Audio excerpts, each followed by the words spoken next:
We're going to have another catastrophe sooner than later. It'll be bigger than 2008, but the next one's going to be strike 3. We've had 2 warnings. They've been ignored. The 3rd time, it's game over.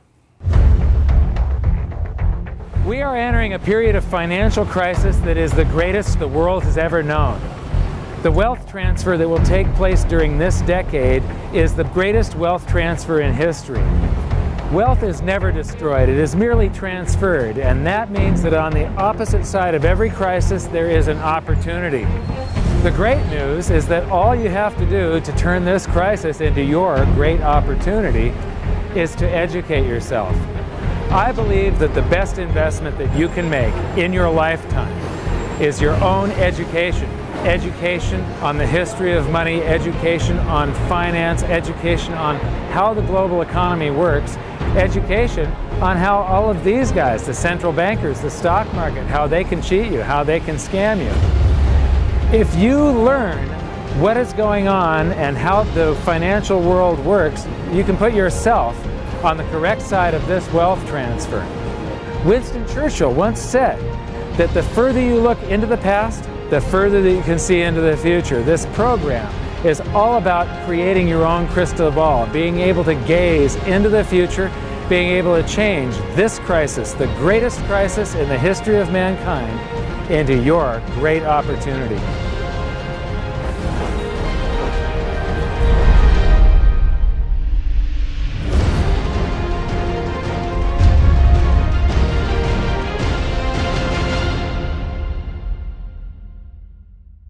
Hi. In the last episode of Hidden Secrets of Money, I spoke with Harry Dent about deflation and the reason that we both feel that it's absolutely inevitable. In the bonus feature, I talked with Harry about some of our differences, and he believes that it's going to be a long, drawn-out deflation. I believe it's going to be a very short-lived deflation, followed by potentially a hyperinflation. And the reason is something we're going to talk about in this episode, and it's velocity of currency. And that is all controlled by psychology. I'm very fond of saying that the economy is both psychological and psychological. It runs in waves and cycles, and those waves and cycles are very logical because of the psychology that's going on behind it, and that psychology controls the velocity of currency. Now, I like to teach through the looking glass of history, so I'm going to read you a little bit of my book because there's a perfect example of this in the Weimar hyperinflation. And after I'm done with the book, we're going to come back and we're going to look at some data so that you get a full understanding of what velocity of currency is and how it affects you. So, on page 16, we have: at the beginning of World War I, Germany went off the gold standard and suspended the right of its citizens to redeem their currency, the mark, for gold and silver. Like all wars, World War I was a war of and by the printing press. The number of marks in circulation in Germany quadrupled during the war. Prices, however, had not kept up with the inflation of the currency supply, so the effects of this inflation were not felt. The reason for this peculiar phenomenon was because in times of uncertainty, people tend to save every penny, and World War I was definitely a time of uncertainty. So even though the German government was pumping tons of currency into the system, no one was spending it, yet. But by war's end, confidence flooded back along with the currency that had been on the sidelines, and the ravaging effects worked their way through the country as prices rose to catch up with the previous monetary inflation. Just before the end of the war, the exchange rate between gold and the mark was about 100 marks per ounce. But by 1920, it was fluctuating between 1,000 and 2,000 marks per ounce. Retail prices shortly followed suit, rising by 10 to 20 times. Anyone who still had the savings they had accumulated during the war was bewildered when they found it could only buy 10% or less of what it could just a year or two earlier.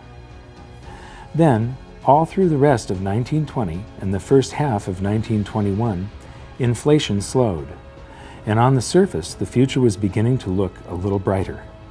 The economy was recovering. Business and industrial production was up. But now there were war reparations to pay, so the government never stopped printing currency. In the summer of 1921, prices started rising again, and by July of 1922, prices had risen another 700%. This was the breaking point, and what broke was people's confidence in their economy and their currency. Having watched the purchasing power of their savings fall by 90% in 1919, they knew better this time around. They were smarter. They had been here before. All at once, the entire country's attitude toward currency changed. People knew that if they held on to their currency for any period of time, they'd get burned. The rising prices would wipe out their purchasing power. Suddenly, everybody started to spend their currency as soon as they got it. The currency had become a hot potato, and no one wanted to hang on to it for a second. Now, on the next page, I talk about the front page of the New York Times 1923, and I reference some information there. And I just happen to have a reprint of the front page of the New York Times from 1923. And there's an article here about the German hyperinflation. But what I find more interesting than that is the entire paper is this wonderful time capsule. And if you replaced the names and dates and names of countries and so on in most of these articles, it would all be pertinent today. You'd think that you were reading today's newspaper. But when it comes to this article on the German hyperinflation, it talks about these paper mills pumping out 45 billion marks per day. Now, this is the February edition of the New York Times. By November, those paper mills were pumping out 500 quadrillion marks per day. So now we're going to take a look at velocity and how it could affect us in the future. So this is me. Now, I developed this keynote presentation to make understanding velocity easy. Most economists make it sound really complex and people don't think they can understand it. But stick with me, I think you'll enjoy this. When you're measuring velocity, you're measuring the number of times each unit of currency changes hands. I'm going to have lunch and I'm going to pay the waiter. I'm going to tip him $1. And then he parked in a red zone that morning, so his car got towed. He's going to have to take a cab home, and he's going to pay that cab driver that same dollar when he gets to his destination. Then later on that day, the cab driver is going to have to fill his cab with gas, and he's going to use that same dollar again as part of the payment to pay for his tank of gas. So that dollar was used in 1, 2, 3 transactions. It had a velocity of 3 that day. In other words, $1 bought $3 worth of goods and services. Now we're going to kick this up a notch, and we're going to call this a country of 10 people, this economy of just 10 people, and their currency supply is $1. That's the only dollar that exists. And it circulates once, and so you've got $1 times a velocity of 1 equals a GDP, the size of the economy, is $1. If it circulates twice, it's 2, 3, 4, 5, 6, 7, 8, 9, 10. So $1 times a velocity of 10, or 10 transactions, equals a $10 GDP, the health of that economy. Now, if you expand the currency supply, we've given each one of these people $1. If they all make a transaction, there has now been 10 transactions, but each dollar was only involved in one of them. So it's a currency supply of $10 times 1 transaction each equals a $10 GDP. So even though you've got 10 times the currency supply, the economy has the same vibrance. There was 10 transactions, it equals $10. Then we have a second transaction, a third, a fourth. This could be a healthy economy. It could also be an economy running into hyperinflation. Keynesians, that's the type of economists that are running the modern day economy, believe that you can create a healthy economy by changing this figure here. the size of the currency supply. So the Federal Reserve thinks that by adding currency to the economy, that they're going to be able to stimulate it and make the economy grow. And the thing is, it isn't the quantity of currency, it's the amount of goods and services that are created in that country that determines the country's level of prosperity. So if you just add a bunch of currency, all it's going to do eventually is drive up prices. Velocity will slow at first, and that's what we're seeing now. Well, the same thing happened in Weimar Germany. This is the entire hyperinflation from the beginning of World War I in 1914 until the end of 1923. And most economists are attracted to this big hyperinflation on the end. But one thing I discovered when I was writing my book is that there's almost always a pre-hyperinflation hyperinflation. And we see one here, where there's this rise of prices and quantity of currency, and then it levels off for a little while, and then rises again. And this has to do with the psychology. This is the time where I said those people had been there before and experienced that. I'm going to zoom up on it. And so here you see the currency supply increasing. So they're doing monetary inflation, but prices stay level, and the price of gold actually dropped toward the end of the war. But as soon as the anxiety is lifted from the population, and they start feeling better, all of that currency comes out of hiding and people start making transactions, and velocity picks up, and prices, and the price of gold especially, just rose dramatically and then leveled off some 16 times higher than they were originally. Notice that the currency supply is growing at a certain rate, the prices are delayed, and then bam, they rise to meet it and exceed it, and then stabilize to account for that quantity of currency. Now back to this original chart here, what I find interesting is that during the war it lagged, and then it caught up and matched the currency supply, but then as they kept on printing, velocity started to exceed the currency supply, so prices started to rise faster than they were printing currency, and that's the end game for a hyperinflation. The big lesson here is that the people who owned gold and silver instead of the national currency came out relatively unscathed or even made huge gains in their purchasing power. Now, this is the US currency supply from 1918 until today, and we've created all of this currency. But we haven't seen any ravaging inflation yet, and that is because velocity has fallen to compensate for the creation of currency. But there will come a time when the psychology of the country changes, and you will see, after this short-term deflation, where velocity falls even further, you will then see the velocity pick up and prices will rise. And I believe that we will go into a hyperinflation because they're going to create more currency than this. And that currency is going to be sitting there, and velocity will have slowed and slowed and slowed to compensate it until something changes psychologically. The beginning of every hyperinflation looks like everything is okay again. The economy gets better, velocity picks up, and that's the really danger point, and nobody can see it as velocity starts picking up. Right, well, of course, there's a name for that. It's called money illusion, which is before the inflation really kicks in and either gets extreme or turns into hyperinflation.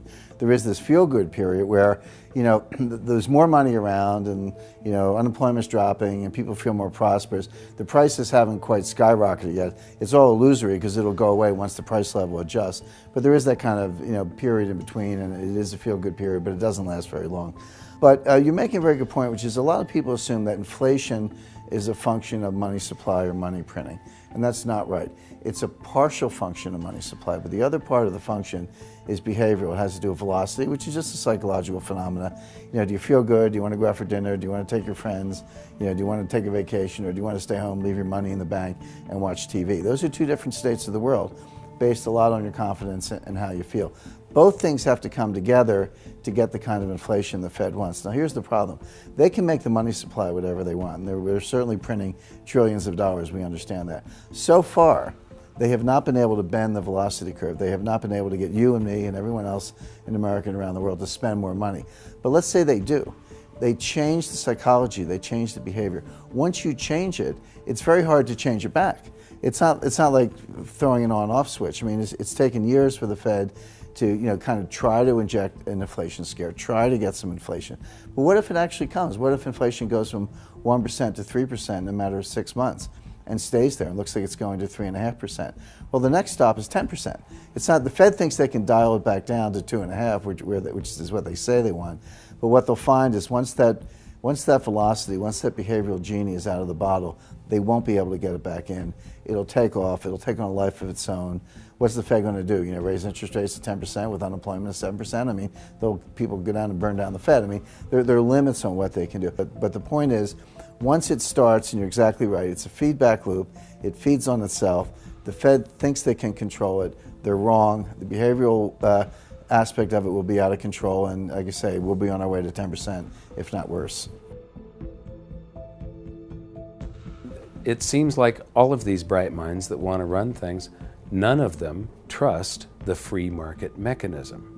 Well, I think that's right. They will talk to you ad nauseum about the failures of the free markets without realizing that most of the so-called failures are actually the result of misguided government policies from prior times. I'll give you a classic example. 1998 was a warning. That's, started in 1997, capital outflows from emerging markets, started in Thailand. There was blood in the streets in Jakarta and Seoul, made its way to Russia. Russia imploded, took down the hedge fund long-term capital management. I was associated with that, so I had a front row seat on that disaster. And finally, the world built a firewall around Brazil, and Brazil did not collapse, although it would have been the next domino to fall. Now, there was a clear-cut lesson. Capital markets came within hours of complete closure. And I was there. I sat with Peter Fisher, who was head of open market operations at the Fed, his associate Dino Cost. We were on the phone with Bill McDonough, president of the Federal Reserve Bank of New York. Gary Gensler was there from the Treasury, all the lawyers, all the bankers on Wall Street. We were trying to hold this together. Now, we did bring it in for a soft landing, so the world has kind of forgotten about that episode. But it was extremely close and extremely delicate. We were literally hours away from shutting down global bond markets and stock markets. Now, what lessons were learned? Well, the lessons... Well, that cascades into the credit card not working and the gas coming out, not coming out Correct. of the pump. That's right. There would have been a global bank holiday, we were Yes. hours away from that. Now, it didn't happen, so everyone's like, oh, no big deal, it's fine, but there were some lessons that should have been learned. Banks should have been broken into smaller units. Derivatives should have been banned, et cetera. There were things that should have been learned from that. Instead, what did? We did the opposite. We repealed Glass-Steagall, which allowed banks to be hedge funds. We repealed swaps regulation, which allowed them to create swaps and derivatives on all kinds of other things that had never been done before. We repealed the net capital rule for broker-dealers, so instead of 15-to-1 leverage, you were allowed to have 30-to-1 leverage, which Lehman had on the day it went down. We implemented Basel II, which allowed banks to use more leverage. We did the exact opposite of what we should have learned in 1998. Is it any surprise that 10 years later, we had a bigger catastrophe, almost destroyed capital markets again, and now here we are not learning the lessons again. We haven't done anything we need to do, so therefore, we're going to have another catastrophe sooner than later. It'll be bigger than 2008, but the next one's going to be strike three. We've had 2 warnings, they've been ignored. The third time, it's game over. I don't see any particular difference between my outlook and yours. Certainly a situation where society owes more than it can pay, and where it has to default, either honestly or dishonestly, is deflationary. Debt liquidation. Honestly being just a default. We are bankrupt, we can't pay you. Yeah. Dishonestly inflating the debt away. Exactly. Honestly would be to say to the bondholders, yeah, that's right, we say we're going to pay you back, and we say we're going to pay you back with interest. Well, too bad, so sad. Times are tough, we lied. Strong letter to follow, right? Say to guys like me, you're 60? Yep, I know you're supposed to get Social Security when you're 62 or 65. The truth is, we don't have the money, so you're not going to get it, right? That's the honest way. I think the yield to politician is very low with regards to the honest way. So I think that we're going to have deflationary scares, and I think we're going to have deflationary events. I think we're going to have asynchronous events like long-term capital management and things like that, that will initially have deflationary outcomes. But I suspect, like you, that the demand for the public will be for the big thinkers to solve that problem and solve it in the only way they know how, which is to fill every crack, even the Grand Canyon, with currency. So how is this all going to play out? You know, I don't know exactly, but what I do know is that the longer this goes on, the bigger it's going to be. And I wrote about some of the possibilities in my book. And this was written before the crisis of 2008. And so in here, I refer to Ben Bernanke, but I'm going to change that to just the Federal Reserve or central banks for you right now. So, the day of reckoning will come when millions of baby boomers reach the age where they have to take mandatory distributions from their IRAs. As they find that the investments they were counting on for their retirement, their homes and their IRAs full of mutual funds, have actually lost value, that the amount of stuff that they can buy from the proceeds if they sell their home is actually less than when they bought their home. And as they realize that their dream of a comfortable retirement was just that, a dream, all those boomers will get scared and pull in their horns. They will stop spending. They will start selling off their assets, and the greatest stock market crash in history will unfold as more and more boomers panic and sell. I believe this will also be accompanied by the greatest real estate crash the world has ever known. This perfect storm of bankruptcies and foreclosures will cause the currency supply to contract as the giant credit bubble pops, and all those big spenders become big savers. When people save their currency, it stops circulating. The economic engine runs out of oil, and the whole thing locks up. This is every central banker's worst nightmare. This is real deflation. And the world's central bankers are about to discover the true scale of the horrors of a credit bubble implosion. When this happens, the Federal Reserve will once again send out its armada of money bomb dropping helicopters, but this time something will be different. Something will have gone horribly wrong. The bombs will have been defused. The Fed will try pumping the banking sector by buying up every kind of debt they can get their hands on, but to no avail. They will go to the extraordinary measures that they had said they were prepared to go to. They will buy every mortgage, mortgage-backed security, and any other type of debt that panicky investors and banks are trying to sell, but nothing good will come of it. They will start buying stocks to buoy the stock market, but retail sales will continue to plunge. They will try broad-based tax cuts, but it won't jumpstart the economy. They will work with foreign central banks to buy each other's debt, but the global economy will continue to plummet. People will finally see through the veil. They will see what Dorothy, the Scarecrow, the Lion, and the Tin Man saw, that the Wizard of Oz is really just some dopey old guy frantically pulling levers. Remember when we talked about how during World War I, the Germans increased their currency supply by 400%, yet there was no price inflation because of the public's anxiety over the war and the uncertainty of their future? Imagine the anxiety 75 million baby boomers will feel as they approach retirement, only to find their homes and their mutual funds are now worth next to nothing. The nest egg, ladies and gentlemen, has just cracked. When they get their tax rebates, are they going to buy that new big screen TV and the latest cell phone? I think not. I think they're going to save every dime they can get their hands on, just like in Germany during the war.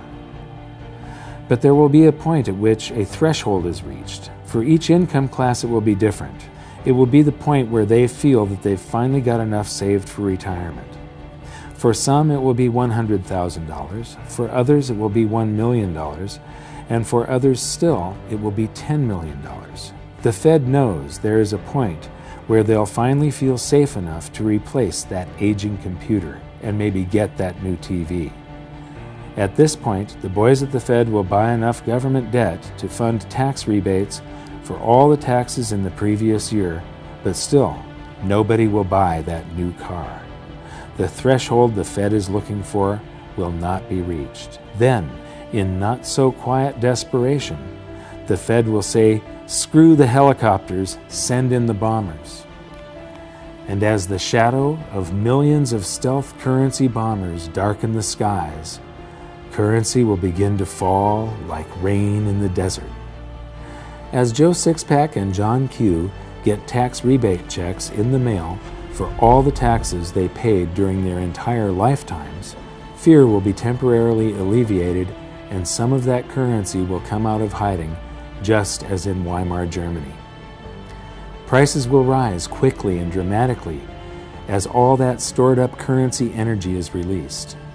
In a panic, the Fed will call back the bombers, but it will be too late. There's nothing they will be able to do to stop it now because the hyperinflation will have already begun. The Dow will begin an invisible crash of epic proportions and gold prices will shoot to the moon. If you are wise enough to moor your boat in the safe harbors of gold and silver and other commodities, you will weather the storm. It won't be pretty, but at least you'll be safe. At this point, confidence in the currency will fall faster than it can be created. Cost of living increases for government employees, and the costs of all government projects, the subcontractors, the labor, the materials, will all skyrocket. And each time more currency is created to pay for the increases, the value of the currency will fall even faster. In times like that, governments have only two choices: shut down the government and all of its projects and services, send everybody home without pay, turn off the printing presses, and wait for the free market system to discover price levels that account for the quantity of the currency in the supply, or print the currency into oblivion. Governments have always chosen the latter. But the stored up energy of excess currency creation doesn't have to take place within the United States, and it doesn't necessarily have to be in the future. In fact, there is an abundance of stored up currency just waiting to be released right now. As I mentioned earlier, all the dollars we sent overseas to other countries to buy their goods and services are now sitting in their bank accounts, just waiting to be spent. Eventually, the world economy will lose faith in the US dollar and will want to dump it by buying up goods. And as all those dollars come flooding back into the US, it will, of course, cause the prices of those goods and services to rise, and could, and probably will, trigger a scenario much like the one I have just finished describing. Throughout history, economists have suffered from what I like to call this time syndrome. This time, they've become masters of the economic universe. This time, they've figured it out. This time, they've tamed the economy. This time, they've mastered the art of infinite currency amplification. This time, a fiat currency will work. History gives this a probability of 0. Each time we sailed toward economic doom, the greatest financial minds in the world were at the helm. Do you really think we should continue letting them steer the ship? I think not. It would be nice if we started listening to people that have been right rather than the people that have theories. And it would be great if they would allow the free market to work. But that's not the way it's going to happen. The people that have the theories will continue to rule, and we will vote for people that don't know what they're doing. And so the best that we can do is try to protect ourselves and even, potentially benefit from government and economists' stupidity. And so the way you do that is by learning as much as you can about what's happening and developing your own opinions on what is coming at you, rather than being reactionary. And you can do that by watching some of the bonus feature. Just click the info button And we'll see you in the bonus feature. And until next time, until the next episode, see you there. One of the most important things is how to prepare for all of this so that you can be able to see through that economic veil and understand what's going on when things start to shift.